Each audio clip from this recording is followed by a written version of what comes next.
Hello everyone, आप सभी का स्वागत है लेट्स स्टडी द बेसिक में। तो चलिए करते हैं क्लास 4 की न्यू एनसीईआरटी बुक संतूर से chapter 4 one thing at a time. अब हम करने वाले हैं यूनिट 2 माय ब्यूटीफुल वर्ल्ड, यानी कि मेरी सुंदर दुनिया। So one thing at a time यानी कि एक काम एक समय पे करिए। ठीक है, तो चलिए अपनी ये पोम शुरू करते हैं। Let us recite work while you work, काम करो जब आप काम कर रहे हो। प्ले while you play, खेलो जब आप खेल रहे हो। To be useful and happy, that is the way, कि आप खुश रहे और यूजफुल रहे, और यही एक तरीका है। And all that you do, और आप जो भी कर रहे हो, do with all your might, और आप पूरी शक्ति से वो काम करिए। थिंग्स डन बाय हाफ्स, और जो आधे अधूरे काम होते हैं, आर नेवर डन राइट, वो कभी ढंग से नहीं होते। कि अपने काम आप जो भी आप काम करो उस पर फुल फोकस करो। ठीक है, जब काम करो तब बस काम करो, खेल रहे हो तो खेल रहे हो, हमेशा खुश रहो, काम करो। ठीक है, और जो भी काम करो पूरी शक्ति के साथ करो, पूरे मन के साथ करो। ठीक है, और कोई भी काम को आधा अधूरा मत छोड़ो कि मैं कल काम कर लूंगी, मैं आज काम खत्म कर लूंगा। ठीक है, ऐसे मत करो, जो काम है उसे आज ही खत्म करो। Okay, one thing at a time and that done well, कि जो एक समय पे काम होता है वो ही अच्छे से किया जाता है।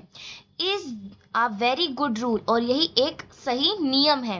एज मैनी कैन टेल, और ऐसा कई सब लोग कहते हैं।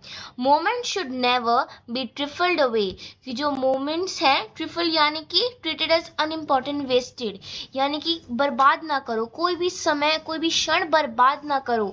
So work while you work, और काम करो जब आप काम कर रहे हो। And play while you play, और जब खेल रहे हो तो खेल रहे हो, यानी कि अपना टाइम वेस्ट मत करो। ठीक है, सो अब इस पोम को दोबारा से पढ़ते हैं।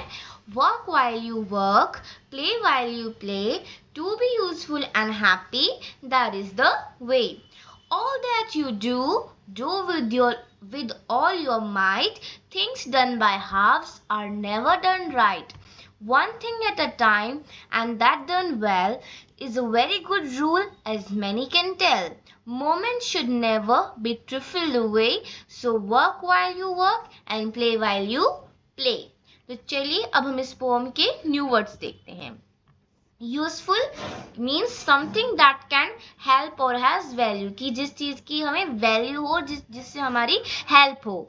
माइट स्ट्रेंथ और पावर यानी कि शक्ति। हाफ्स यानी कि two equal parts of something. देखिए जैसे कि एक सर्कल है, अभी सर्कल का हाफ, अभी सर्कल ढंग से नहीं बना है, पर एक सर्कल है, कुछ भी ऑब्जेक्ट है उसका half. Okay, then rule, rule means a principle और इंस्ट्रक्शन। ओके, अ प्रिंसिपल और instruction that tells how to do something, की एक रूल या एक कोई इंस्ट्रक्शन जो हमें बताया जाता है किसी चीज को करने के लिए। Trifle treated as unimportant, wasted carelessly. ठीक है, मतलब कि जिस चीज की कोई इंपॉर्टेंस ही ना हो, जिसको वेस्ट करें। ठीक है, away at a distance, gone from a place, की अवे यानी कि दूर जाना, कहीं जाना। Never, not at any time, कभी नहीं। राइट, करेक्ट, प्रॉपर और fair. Happy, feeling good, cheerful. Moments, very short period of time. Okay, so I hope आपको हमारे साथ ये पोम पढ़ के अच्छा लगा होगा, कि आपको भी समझ आया होगा कि एक काम पे एक समय पे एक ही काम करना चाहिए। ठीक है, तो आज के लिए बस इतना ही। Thank you and keep watching.